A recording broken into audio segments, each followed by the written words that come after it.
Para estudiar Primera de Tesalonicenses es importante ver la ciudad tesalónica en el mundo romano del primer siglo. Su nombre antiguo era Thermae, que significa fuentes de agua caliente, pero el rey Casandro en el 315 a.C. le colocó el nombre de Tesalónica en honor a su esposa Tesalónique, hermanastra de Alejandro Magno e hija de Filipo II. Es necesario considerar su ubicación geográfica. Durante el primer siglo era una provincia romana. Tesalónica se encuentra en Macedonia, todo este sector es Macedonia, y Tesalónica se encuentra acá. Es una tierra que se extiende desde los montes Balcanes hasta la península de Grecia. Es un puerto que brindaba a los marineros un lugar seguro para anclar sus barcos y los protegía de los peligrosos vientos del sudeste.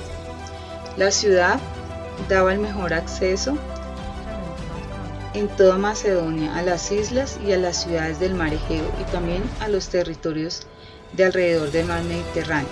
La construcción de la vía Egnatia, que es esta que está acá en rojo, es una vía que la construyeron los romanos entre el año 146 y 120 a.C. Era una vía que tenía comunicación al mar Adriático, evitaba el desplazamiento por toda esta parte. Entonces esa situación hacía que Tesalónica fuera una ruta rápida. El éxito de la ciudad se debió a la unión entre la tierra y el mar, el puerto y la carretera. Eso facilitó el crecimiento del comercio entre Macedonia y todo el Imperio Romano. Fue grandioso el día que Pablo entró llevando las nuevas del glorioso Evangelio. Pablo acababa de predicar en Filipo cuando llegó a Macedonia. Predicó en la sinagoga solo 3 sábados antes de que los judíos le obligaran a huir para salvar su vida. Al parecer, predicó luego en algunas casas, pero el éxito fue conocido por los judíos y de nuevo tuvo que huir. Tomó a Silas y a Timoteo y continuó hacia Berea, donde desarrolló un corto ministerio, pero los judíos lo persiguieron y tuvo que salir de Berea hacia Atenas y los dejó allí a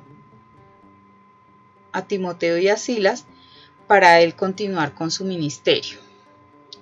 Entonces él estaba en Tesalónica, bajó a Berea, pero por la persecución continuó hacia acá.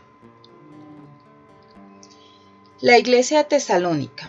La iglesia de Tesalónica, los nuevos convertidos eran principalmente gentiles, incluyendo un gran número de griegos devotos. Entre ellos encontramos a Gallo, que está citado en Hechos 19:29, a Jasón, que está citado en Hechos 17:6, Aristarco y a Segundo, entre otros. Además, habían mujeres de prestigio. Algunas personas estaban cansadas de la sociedad moral que había en aquellos días y habían llegado al judaísmo por las enseñanzas morales que daban, pero sentían el rechazo por los prejuicios nacionales y el exceso del legalismo, lo que permitió que sus corazones estuvieran dispuestos para recibir la libertad y el amor dado por medio del mensaje del Evangelio. El propósito general de la carta es animar a la iglesia a mantenerse firme ante la persecución. Es así como Pablo los animaba y los alababa por su fuerte fe, por el amor, la esperanza, y así también él trata de responder algunas acusaciones que estaban haciendo contra él por la persecución que tenía. Además, anima a la iglesia a mantenerse firme y a vivir unas vidas santas, y refuerza la esperanza del regreso de nuestro Señor Jesucristo. Dentro de los temas específicos, vale resaltar que, de acuerdo a Crisóstomo en su homilía sobre la epístola, comentaba que habían muchas asambleas. asambleas tanto judías como griegas, y por eso Pablo ha proclamado, esta carta dice que proclama a Cristo como Señor, y vemos en varios versículos que se dirige a Jesús como el Señor Jesucristo. Esto era una gran dignidad a la cual nada se compara. Por lo tanto, el apóstol agregó en esa carta que era para la iglesia que está en Dios el Padre y en el Señor Jesucristo. Otra de los temas importantes es que la población de Tesalonicense era una población que se había dedicado a proclamar.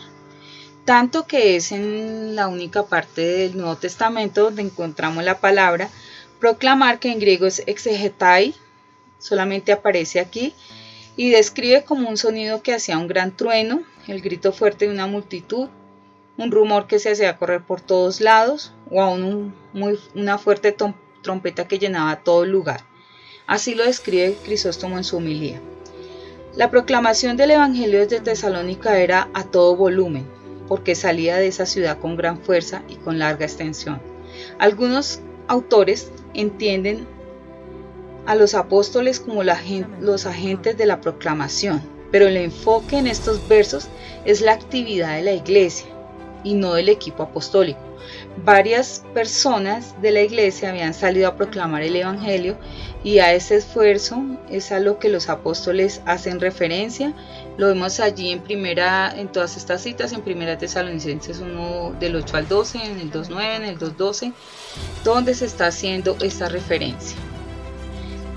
También Pablo le recuerda a todos la persecución que él había tenido cuando tuvo que desplazarse, solo poder predicar esos 3 sábados, desplazarse y llegar hasta Grecia. Los apóstoles le recuerdan que a pesar del les recuerda Pablo y Timoteo que a pesar del maltrato y de la desgracia que habían sufrido, ellos cobraban confianza en Dios y se atrevían a seguir comunicando el Evangelio. Seguían con esa bandera del Evangelio por donde iban. Otro de los temas que son importantes es que aunque ellos ya habían instruido a la iglesia respecto a las normas divinas que debían regir a la comunidad de fe, ciertos miembros de la congregación la rechazaban. Indudablemente Timoteo reportó eso a Pablo y a Silvano, como varios cedieron a sus pasiones sexuales, de la misma manera que como si no hubieran conocido a Dios. Entonces Pablo y otros los llaman, les piden por favor que vengan a la santificación, que hagan la voluntad de Dios, que Dios es el que juzga a aquellos que se entregan a las pasiones, pero también es aquel que les dio a los tesalonicenses su espíritu para que pudieran hacer su voluntad. Algo de resaltar es la duda que tenían algunos sobre qué pasaría con los muertos en Cristo. La respuesta implica que entre la fundación de la congregación y el retorno de Timoteo de Tesalónica, alguien o algunos de los hermanos fallecieron, lo cual era causa de mucho luto y motivaba a los autores a animar a estos a consolarse unos a otros con la enseñanza sobre la venida del Señor y la resurrección. Es posible que la causa de su muerte fuera la misma persecución, no lo registra claramente, aunque el texto en sí no lo deja ver. Lo que no es evidente, entonces no lo podemos decir, pero sí habían un ánimo para que los tesalonicenses supieran que el Señor Jesús volvería por segunda vez. Finalmente, los líderes de la iglesia en Tesalónica amonestan a la congregación, les corrigen sus errores doctrinales y morales y les imparten una enseñanza objetiva. Les dan consejos y les dan advertencias cuyo fin es cambiar la conducta de la persona. Instruyen respecto a cuál debe ser la actitud hacia todos. Esta responsabilidad ministerial no es solamente para los líderes, sino es para cualquier persona que fuera miembro de la iglesia. Exhortan a los tesalonicenses a que se estimulen a que estimulen a los que estén desanimados, porque ellos estaban en grave peligro, porque estaban descorazonados. Es posible que fuera porque han muerto sus familiares. Finalmente, los apóstoles exhortan a los hermanos a que sean pacientes con otros y a la tolerancia sin importar su condición o posición. Esa es una virtud del Espíritu Santo. Así que es hora de empezar a leer Primera de Tesalonicenses. Muchas gracias. Este fue un trabajo hecho para el Instituto Bíblico Wesleyano, para la materia de bibliología, para el reverendo Wilfredo Rodríguez. Gracias.